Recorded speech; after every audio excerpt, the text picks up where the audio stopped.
ang tunay na ugali ng isang tendera. Yung tenderang nagtayo ng negosyo na bukal sa puso niya. O, ikaw ba ay ganito, Sisi? Pero bago simulan ni Ate Tintin ang maikling topic na ito, pindutin mo na ang subscribe button na yan at tayo nang magchismisan. Ikaw ba ay totoong tunay na tindera? Kung tunay kang tindera, pues ito ang ugali na meron ka. Number 1 ha mga kasari, hirap kang magpasya na gusto mong magbakasyon. Bakit? Yung mga kasama mo sa bahay pilit na ng pilit sa'yo. Kung ikaw ay pamilyado, sasabihin ng mga anak mo, ma, magbakasyon na tayo kila ganito.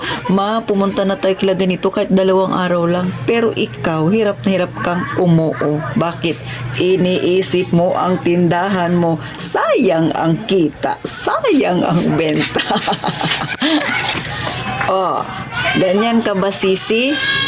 Tunay kang tindera. Diba? Yung iba ay gustong-gusto na ng mga kasama mo sa bahay na mamasyal kayo o nagmagliwaliw kayo, magbakasyon kayo kahit 2 araw lang daw. Pero ikaw, tamad na tamad kang sumama. Bakit? Nanghihinayang ka. Number 2, yung nasa pasyalan ka na, pero yung isip mo, nasa tindahan mo pa rin. Di ba? Nagsara ka ng tindahan mo kay gusto mong mamasyal kasi pagod na pagod ka na sa tindahan mo.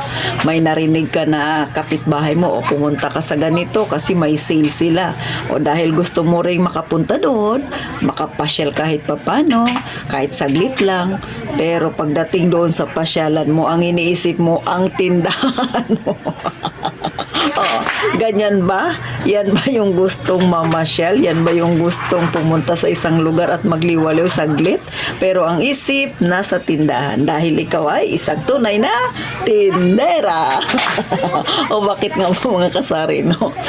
Kahit ako ganyan minsan gusto kong pumunta ng SM, mamasyal. Kasi siyempre may gusto kang bilhin. Katulad ako, bibili ng lotion, bibili ng damit na isusuot sa ganito.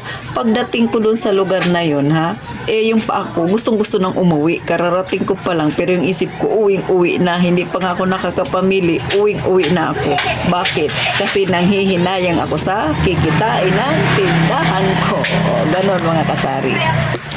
At syempre pa, pangatlong ugali ng meron ang tunay na tindera, hinayang na hinayang kang magsara. Kahit na half day lang yan.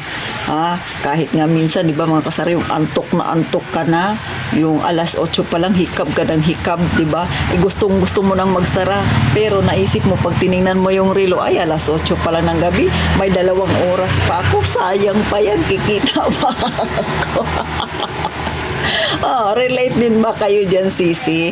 Sinong mga nakakaranas niyan? Ako nga kahit sa mga kasari sa umaga, minsan parang gusto ko rin gumising ng 8:00, pero 5:00 pa lang dumidilat na yung mata ko. At kapag nagdilat yan, kailangan ng tumayo ako. Automatic na yan, gagawin ko na yung mga lagi kong ginagawa. Kasi nga, nanghihinayang ako na na magbukas ako ng tanghali na.